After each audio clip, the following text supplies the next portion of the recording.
ನಮಗೆ ನಿಮಗೆ ಎಲ್ರಿಗೂ ಗೊತ್ತಿರುವಂತೆ ಸೆಪ್ಟೆಂಬರ್ 2ನೇ ತಾರೀಕು ಅವರ ಹುಟ್ಟುಹಬ್ಬ ಇದೆ. ಅದರ ಕುರಿತಂತೆ ಕೆಲವು ಮಾಹಿತಿಗಳನ್ನು ಹೇಳ್ಕೋಬೇಕು ಮತ್ತು ನಿಮ್ಮ ಜೊತೆ ಒಂದಷ್ಟು ಚರ್ಚೆ ಮಾಡಬೇಕು, ನಿಮಗೆ ಸಿಗಬೇಕು, ಮಾತಾಡಬೇಕು, ಒಂದಷ್ಟು ವಿಷಯಗಳನ್ನು ಹಂಚಿಕೊಳ್ಬೇಕು ಅಂತೇಳಿ ಅವರು ನಿಮ್ಮನ್ನು ಭೇಟಿಯಾಗಬೇಕು ಅಂತ ಇಲ್ಲಿಗೆ ಬಂದಿದ್ದಾರೆ. ನಿಮಗೆ ಮತ್ತು ಅವರಿಗೆ ಸ್ವಾಗತ. ಈಗ ಓವರ್ ಟು ಅವ್ರಿಗೆ ಕೊಡ್ತೀನಿ, ಮಾತಾಡ್ತಾರೆ ಅವರು. ಥ್ಯಾಂಕ್ ಯು ದಾದಾ. ಎಲ್ಲರಿಗೂ ನನ್ನ ನಮಸ್ತೆ ಹೇಳ್ತಾ ಬಂದಿದ್ದಕ್ಕೆ ಥ್ಯಾಂಕ್ ಯು. ಮೇಯ್ನ್ ಒಂದು 2-3 ಪಾಯಿಂಟ್ ಹೇಳೋದಿತ್ತು ಆ್ಯಂಡ್ ನಿಮ್ಮ ಮೂಲಕ ನನಗೆ ಆ ಸಹಕಾರ ಬೇಕಿತ್ತು ಒಂದಿಷ್ಟು ಸ್ನೇಹಿತರಿಗೆ, ಅಭಿಮಾನಿಗಳಿಗೆ ಒಂದು ಕೆಲವು ವಿಚಾರಗಳನ್ನ ತಲುಪಿಸೋದಕ್ಕೆ.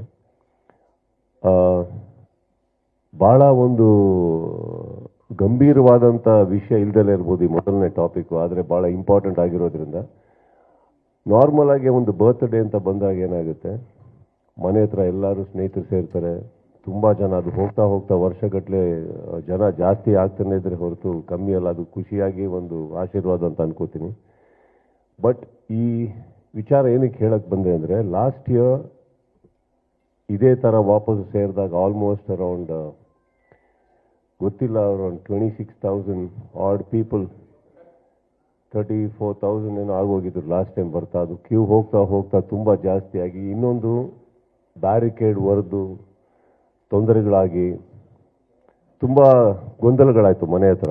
ಆ್ಯಂಡ್ ನಮ್ಮ ಮನೆ JP ನಗರದಲ್ಲಿ ಭಾಳ ಒಂದು ನ್ಯಾರೋ ರೋಡಲ್ಲಿ ನಮ್ಮ ತಂದೆ ಕಟ್ಟಿದಂಥ ಒಂದು ಮನೆ. ಅದು ಬಹಳ ವಿಶಾಲವಾದಂಥ ರೋಡ್ ಅಲ್ಲ. ಅದು ಇಷ್ಟು ವರ್ಷ ಏನೋ ಒಂದು ನಡ್ಕೊಂಡು ಬಂದ್ಬಿಡ್ತು. ಬಟ್ ಈಗ ಪೊಲೀಸ್ ನನ್ನ ಸಿಬ್ಬಂದಿ, ನನ್ನ ಸ್ನೇಹಿತರು ಬಂದು ರಿಕ್ವೆಸ್ಟ್ ಮಾಡಿಕೊಂಡಿದ್ದು, ನಮ್ಮ ಮನೆ ಅಕ್ಕಪಕ್ಕದಲ್ಲಿ ನನ್ನ ಸ್ನೇಹಿತರೆಲ್ಲ ರಿಕ್ವೆಸ್ಟ್ ಮಾಡಿಕೊಂಡಿದ್ದು, ಏನಾರ ಮಾಡೋಕ್ಕಾದರೆ ದಯವಿಟ್ಟು ಬೇರೆ ಕಡೆ ಮಾಡಿ, ಮನೆ ಹತ್ರ ಬೇಡಿ ಅಂತ.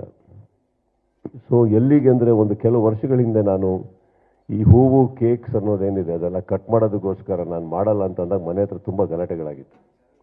ಆ ಗಲಾಟೆ ಮತ್ತೆ ಆಗೋದು ಬೇಡ. ನಾನು ಚಿತ್ರರಂಗಕ್ಕೆ ಸೇರ್ಪಡೆ ಆದಾಗ ಆಲ್ಮೋಸ್ಟ್ 96, ಬಟ್ ನನ್ನ ಸೆಲೆಬ್ರೇಷನ್ ಅಂತ ಏನಿತ್ತು ಒಂದು ಹೆಸರು ಮಾಡಿ ಬರಬೇಕಾದ್ರೆ 2003-2004 ಹತ್ರ ಸ್ಲೋ ಆಗಿ ಬರ್ತ್ಡೇ ಸ್ಟಾರ್ಟ್ ಆಯಿತು. ಆವಾಗ ನನ್ನ ಅಕ್ಕಪಕ್ಕ, ಮನೆ ಅಕ್ಕಪಕ್ಕದ ಇದ್ದಂಥ ನನ್ನ ಎಲ್ಲ ಸ್ನೇಹಿತರು, ನೇಬರ್ಸ್ ಎಲ್ಲರೂ ಬಹಳ ಕಿರಿಯರ್ ಆಗಿದ್ದರು. ಈಗ ಎಲ್ಲರಿಗೂ ತುಂಬ ವಯಸ್ಸಾಗಿದೆ ಅಲ್ಲಿ.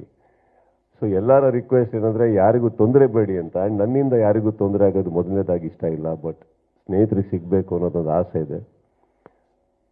ಈ ಮೂಲಕ ಮಾಧ್ಯಮ ಸ್ನೇಹಿತರ ನಿಮ್ಮ ಮೂಲಕ ನಾನೆಲ್ಲ ಬೇರೆ ಬೇರೆ ಊರುಗಳಿಂದ ಬರುವಂಥ ನನ್ನ ಸ್ನೇಹಿತರಿಗೆ ರಿಕ್ವೆಸ್ಟ್ ಮಾಡ್ಕೋತಾ ಇದ್ದೀನಿ, ಮನೆ ಹತ್ರ ಬೇಡಿ. ನಾವು ಏನು ಗ್ರೌಂಡ್ ಅದು, ಈ ಟೆಲಿಫೋನ್ ಎಕ್ಸ್ಚೇಂಜ್ ಎದುರುಗಡೆ MES ಗ್ರೌಂಡ್ ಅಂತ ಇದೆ ಜಯನಗರದಲ್ಲಿ. ಸೊ ನಮ್ಮ MLA ಸ್ನೇಹಿತರು ರಾಮಮೂರ್ತಿ ಅವರು, ಅವರ ಸಹಕಾರ, ಅವರ ಒಂದು ಸಪೋರ್ಟಿಂದ ಆ ಗ್ರೌಂಡಲ್ಲಿ ಬಹಳ ಚೆನ್ನಾಗಿ ಏರ್ಪಾಡು ಮಾಡಿಕೊಟ್ಟಿದ್ದಾರೆ. ಅಲ್ಲೂ ಒಂದು ಪ್ರಾಬ್ಲಮ್ಮು ಏನು ಅಂತಂದರೆ, ನಮಗೆ ವಾಪಸ್ ಬಂದಿದ್ದು ಇಷ್ಟು ಹೊತ್ತು ಮಾತ್ರ ಇರಬೇಕು, ಅಲ್ಲಿಂದ ಮೇಲೆ ನಮಗೆ ಕ್ರೌಡ್ ಕಂಟ್ರೋಲ್ ಮಾಡೋಕ್ಕಾಗಲ್ಲ, ಬೇರೆಯವ್ರಿಗೆ ತೊಂದರೆ ಆಗುತ್ತೆ ಅಂತ. ಸೊ ಈಗ ನನಗೆ JP ನಗರದಿಂದ ಜಯನಗರಕ್ಕೆ ಬಂದು ನಾನು ಜಯನಗರ ಸ್ನೇಹಿತರು ನನ್ನನ್ನು ಬೈಕೊಳ್ಳೋದು ಬೇಡ, ನಿಮ್ಮದು ಏರಿಯಾ ಓಕೆ ಇತ್ತಲ್ಲ, ನಮ್ಮ ಏರಿಯಾಕ್ಕೆ ಹಾಳು ಮಾಡಿದ್ರಿ ಅಂತ. ಸೊ ಅಲ್ಲೂ ಒಂದು ಲಿಮಿಟೆಡ್ ಟೈಮಿಂಗ್ ಕೊಟ್ಟಿದ್ದಾರೆ ನನಗೆ. ಸೊ ಬಹುಶಃ ಅರೌಂಡ್ 10 o'clock, 10 to 11:30, 12ವರೆಗೆ ನಮಗೆ ಟೈಮ್ ಕೊಟ್ಟಿದ್ದಾರೆ ಅಲ್ಲಿ. ಸೊ ಈ ಮಧ್ಯೆ ಯಾವ್ಯಾವ ಊರಿಂದ ನನ್ನ ಎಲ್ಲ ಸ್ನೇಹಿತರು ಯಾರ್ಯಾರು ಬರ್ತಿರೋ ಖಂಡಿತವಾಗ್ಲೂ ನಾನು ಅಲ್ಲಿ ನಿಮ್ಮನ್ನು ಭೇಟಿ ಮಾಡೋಕ್ಕೆ ಇಷ್ಟಪಡ್ತೀನಿ. ನನಗೂ ತುಂಬ ಆಸೆ ಇದೆ ನಿಮ್ಮನ್ನು ಭೇಟಿ ಮಾಡಬೇಕು ಅಂತ. ಹಾಗಂತ ಇದೇನೋ ಬರ್ತ್ಡೇ ಅಂದ ತಕ್ಷಣ ಭಾಳ ದೊಡ್ಡ ಸಂಭ್ರಮ, ಏನೋ ನಾವು ಉಪಕಾರ ಮಾಡ್ತಾ ಇದ್ದೀವಿ ಅಂತ ಅನ್ಕೊಳಕ್ಕೆ ಹೋಗ್ಬೇಡಿ. ಇದು ನೀವುಗಳು ಬೇರೆ ಬೇರೆ ಊರಿಂದ ಬಂದು ನಮ್ಮನ್ನು ಭೇಟಿ ಮಾಡುವಂಥ, ನಮ್ಮ ಮೇಲೆ ತೋರಿಸುವಂಥ ಉಪಕಾರ ಇರ್ಬೋದು ಹಾಗೂ ಪ್ರೀತಿ ಇರ್ಬೋದು. ಇದಕ್ಕೆ ಇಷ್ಟಂತೂ ನಡೆದಿದೆ. ಒಂದಂತೂ ಸತ್ಯ, ಇದಾದ್ಮೇಲೂ ನನಗೆ ಗೊತ್ತಿರೋ ಹಾಗೆ ಮನೆ ಹತ್ರ ಇನ್ನೂ ಕೆಲವು ಸೇರ್ಕೊಳ್ಬೋದು, ಗಲಾಟೆಗಳು ನಡಿಬೋದು. ದಯವಿಟ್ಟು ಬೈಕೊಳ್ಳೋಕೆ ಹೋಗಬೇಡಿ, ಅಲ್ಲಿ ಪರ್ಮಿಷನ್ ಇಲ್ಲ, ನಾನು ಭೇಟಿ ಮಾಡೋಕ್ಕಾಗಲ್ಲ ಅಲ್ಲಿ. ಸೊ ಇಷ್ಟು ನಾನು ಕರೆಕ್ಟಾಗಿ ಹೇಳಬಲ್ಲೆ. MES ಅಲ್ಲಿ ಕೂಡ ಒಂದು ಪ್ರೋಟೋಕಾಲಲ್ಲಿ ಏರ್ಪಾಡು ಮಾಡಿಸಿದ್ದಾರೆ, ಬಹಳ ಪ್ರೀತಿಯಿಂದ ಮಾಡಿಕೊಟ್ಟಿದ್ದಾರೆ ರಾಮಮೂರ್ತಿ ಅವರ ಜಾಗನ. ಸೊ ಅಲ್ಲಿ ನಾನು ಎಲ್ಲರಿಗೂ ಸಿಗ್ತೀನಿ.